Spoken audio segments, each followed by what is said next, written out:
I'm Laura Queso. Here's the latest from WENY HD News and the Star Gazette. The driver of a milk truck is fined after his truck jackknifed and slid under an overpass this morning on the highway. Now, police say the heavy rain was one reason the truck crashed off I-86 while traveling east just south of Campbell. Hazmat was on scene to clean up the diesel fuel leaking from the gas tank. Steuben County Sheriff's Office, police, and fire crews were called just after 2 this morning to the scene.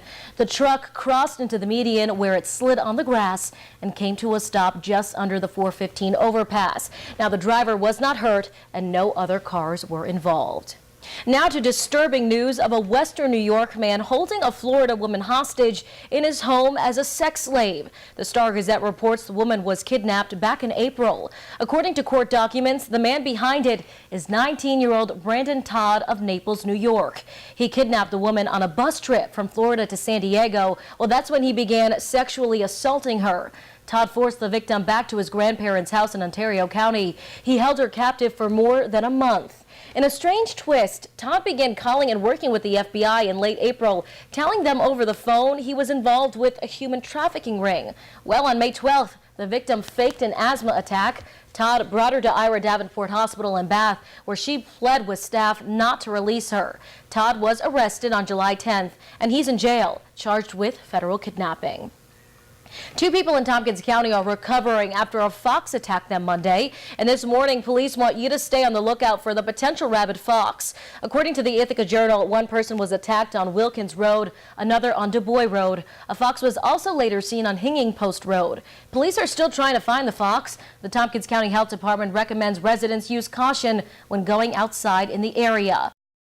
Well, a Steuben County man is behind bars on allegations that he made threats on Twitter against 2 national newscasters who angered him with their coverage of the Jodi Arias trial. 48-year-old David Lee Simpson from Bath is reportedly infatuated with Jodi Arias, and he got very upset by 2 female anchors' comments. Well, according to the Maricopa, Arizona sheriff, one of the anchors works out of Atlanta, the other out of New York. They both work for Turner Broadcasting. Investigators found guns, handcuffs, and other items in Simpson's car after taking him into custody in Bath.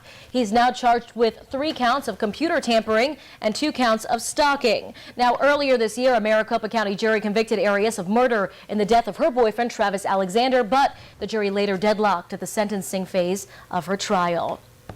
And LaGuardia Airport in New York City is hoping to have all runways up and running this morning, so flights across the country won't be disrupted anymore. A Southwest airline accident last night left the plane on its nose and nearly a dozen people in the hospital this morning. NTSB investigators are trying to figure out why the landing gear on Southwest Flight 345 collapsed when it hit the runway. 150 people were on board the Boeing 737 from Nashville. Passengers described seeing a shower of sparks as the nose of the plane scraped down the runway. The plane finally came to a stop after skidding about 2,000 feet. The whole plane just went down very quickly, and that's when the door blew in. Suddenly we just felt this humongous jolt, like it just completely went forward. It was really intense. It was like whoosh. All right, and everyone on board escaped through the emergency slides, but 6 passengers and 4 crew were taken to the hospital with minor injuries. Airport authorities say the crew had no warning that the plane was having problems.